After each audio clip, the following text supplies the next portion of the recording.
Les conservateurs, là, je pense qu'on en a eu assez. Puis là, je pense qu'avec Thomas Mulcair, ça va être l'équipe gagnante. T'sais, on n'est plus à l'air de reculer ou de faire du surplace. Là, on est à l'air d'avancer. Alors, Franck Dessart, c'était une citoyenne de Longueuil que vous avez rencontrée qui exprime son opinion alors que cette campagne fédérale bat son plein depuis plus de 3 semaines. Il en reste plusieurs autres semaines encore. Eh oui. Mais les candidats sont actifs sur le terrain et on fait 8 portraits au cours des prochaines semaines de ces circonscriptions-là où la lutte s'annonce intéressante. Puis on le dit, on débute par Longueuil. Oui, on débute par Longueuil. Vous dire qu'actuellement, Annie, il y a une grande effervescence, une grande fièvre électorale sur le terrain. Ce serait vraiment plutôt exagéré. Oui. L'enjeu le plus brûlant, c'est peut-être, je sais pas moi, la chaleur de la grille du barbecue ou de l'eau de la piscine. Mais les machines électorales sont effectivement déjà en action. Il y a des candidats qui sont présents sur le terrain. Et c'est intéressant de voir la joute politique précisément dans cette circonscription de Longueuil-Saint-Hubert. Pourquoi? Bien, parce que c'est l'une des circonscriptions où la fameuse question du vote stratégique se pose de façon assez éloquente. Hein? Ouais. Parce que Longueuil-Saint-Hubert, bon, c'est une nouvelle circonscription. Ça regroupe une partie, en fait, la partie est de Longueuil et la partie ouest de Boucherville. Mais on parle vraiment d'un bastion nationaliste, d'un bastion souverainiste. Sur le plan provincial, ça regroupe les circonscriptions de Taillon, Marie-Victorin, Vachon, donc qui sont toutes détenues par le Parti québécois. Puis, sur la scène fédérale, ça a été longtemps une circonscription bloquiste jusqu'à 2011, où Jean Dorion, le député sortant, s'est fait balayer, évidemment, avec la vague orange par le nouveau Parti démocratique et pour mettre en place Jacques Nantel, le député en place. Et le Bloc, s'il doit faire une percée, c'est vraiment dans cette circonscription. Il faudrait que ce soit là, sauf que ce que vous avez constaté sur le terrain, Franck Dessart, c'est que c'est pas évident pour le Bloc en ce moment. Parce que la priorité numéro 1, vous l'avez entendu, vous le savez, pour beaucoup d'électeurs, c'est d'empêcher à tout prix que les conservateurs ne remportent à nouveau le pouvoir. Disait, oui. Tout à fait. Et donc, le meilleur moyen pour beaucoup, c'est de voter NPD. Et ça, j'ai pu le vérifier effectivement auprès d'un certain nombre d'électeurs. Des électeurs qui, dans certains cas, sont d'anciens bloquistes, dans d'autres, d'anciens libéraux. On en écoute quelques-uns. Les deux autres partis, on y a déjà goûté. Hein? On a trouvé peut-être la soupe amère un petit peu. Fait que là, je pense que c'est le temps de quelque chose de nouveau. T'sais, c'est beau les rêves, là. C'est beau de dire que, oui, regarde, on va pouvoir faire telle chose parce qu'on va être maître de nous-mêmes. Là. Mais il y a beaucoup de choses qui viennent avec. Fait que c'est le temps du renouveau. Je ne dis pas que Gilles Duceppe ne faisait pas bien son travail, mais je sens que le NPD est plus proche des gens. Puis en plus, je regarde aller M. Mulcair à Ottawa. C'est un des seuls chefs qui vraiment il se bat, là, tu sais, comparé à d'autres. Nous, on est vendu NPD. Oui. Il serait Nantel, il serait n'importe qui qu'on voterait pour lui pareil parce qu'on ne veut plus voir Harper où est-ce qu'il est. N'importe quelle option va être bonne pour qu'il s'en aille. Ça, pour vous, c'est la motivation numéro 1. Numéro 1. Oui, puis on aime beaucoup Mulcair aussi. Il n'y a pas juste ça, là, mais ouais. Parce que vous avez voté NPD en 2011? Non. Vous avez voté Bloc? Libéral. Puis libéral, on trouve que Justin Trudeau n'a pas la maturité. Tu sais, il a peut-être des bonnes intentions, mais il n'a pas la maturité pour... c'est ce qu'on trouve.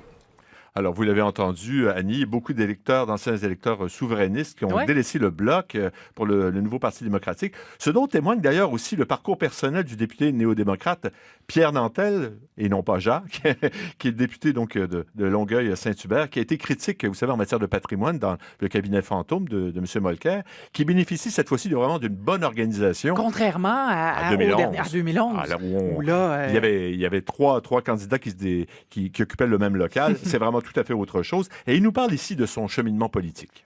Est-ce que je peux vous demander si vous-même, vous étiez souverainiste? Mais bien sûr. Quand je vous dis qu'en 2008, donc 3 ans avant 2011, j'ai pris ma carte du NPD, c'est qu'avant, mon affiliation naturelle, c'était Parti québécois, Bloc québécois.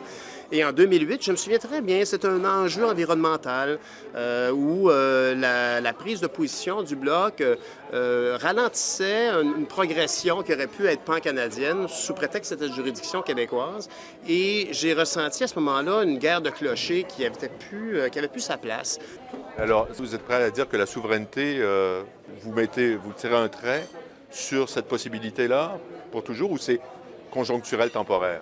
Ben, je vous dirais simplement que moi, au moment où on est maintenant, ce n'est pas une question qui est en haut de mon agenda. En haut de mon agenda, puis ça, je pense que je suis vraiment au diapason avec les Longueuillois, c'est qu'il faut arrêter Stephen Harper. Il faut arrêter cette manière obscure de faire de la politique, cette culture du secret, ce totalitarisme, entre guillemets, je le mets entre guillemets, puis en italique.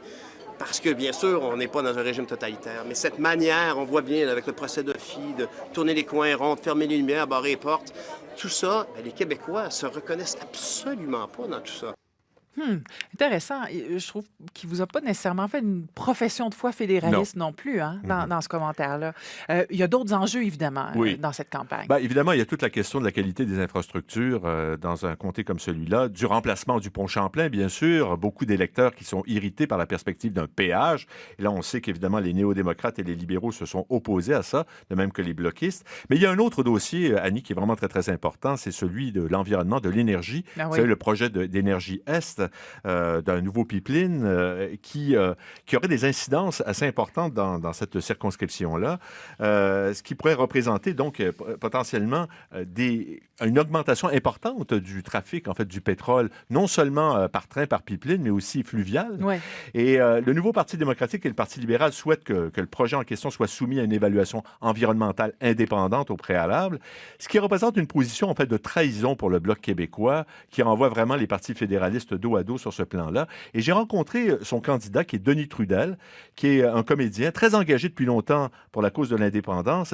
Et je l'ai rencontré dans une friperie, dans un quartier assez défavorisé de Longueuil. On l'écoute. Bonjour. Bonjour, madame. Denis Trudel, candidat du Bloc québécois aux prochaines élections fédérales. Oui, je suis comédien dans la vie. C'est pour ça que vous semblez me reconnaître. Là. Le Québécois, l'élection?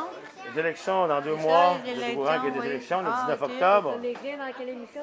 Mais là, moi, j'ai joué dans 30 vies, j'ai joué dans Destinée, j'ai tourné... Il y a beaucoup de gens au Québec, une grande partie de la population, qui veut se débarrasser du gouvernement Harper. Oui. Et le nouveau Parti démocratique apparaît plus que jamais comme la solution de rechange. Oui. Qu'est-ce que vous pouvez répondre à ces gens-là? Écoutez, on l'a fait il y a 4 ans. C'était le même film. C'est le même film. Sauf que là, maintenant, le nouveau Parti démocratique est en position de prendre le pouvoir. À ce moment-là, parlons-en du Parti démocratique. Parlons-en des déclarations de M. Thatcher. Pas de M. Thatcher, mais de M. Mulcair. Quel lapsus! La TPS. Monsieur Mulcair n'a pas dit qu'il ramènerait la TPS, qu'il ramènerait à 7 Au niveau de la justice, le durcissement des peines, M. Mulcair n'a pas parlé de ça. M. Mulcair n'a pas dit qu'on sortirait de Syrie. M. Mulcair n'a pas dit qu'on n'achèterait pas des F-35. Le pétrole, c'est un enjeu majeur quand même. Ils disent que l'évaluation environnementale de M. Harper est laxiste. Nous, on va faire mieux. Mais dans le fond, c'est ce que ça veut dire, c'est qu'ils se donnent carte blanche. Mais M. Trudel, j'ai envie de vous dire une chose, tant qu'à ça. Vous êtes quand même allié de Pierre-Carl Péladeau du Parti québécois. Oui. Quand on pose la question à M. Péladeau de ce qu'il pense là-dessus, il évacue ça systématiquement. Il n'y a jamais eu de réponse précise là-dessus. On ne sait pas quelle est sa position non plus. C'est vos alliés stratégiques, ça? Oui, tout à fait. Mais M. Péladeau se présente pas au Bloc québécois, à ce que je sache. Pour le moment, c'est moi qui se présente au Bloc québécois. Le Bloc québécois, on a une position très claire là-dessus. On est contre le Léoduc.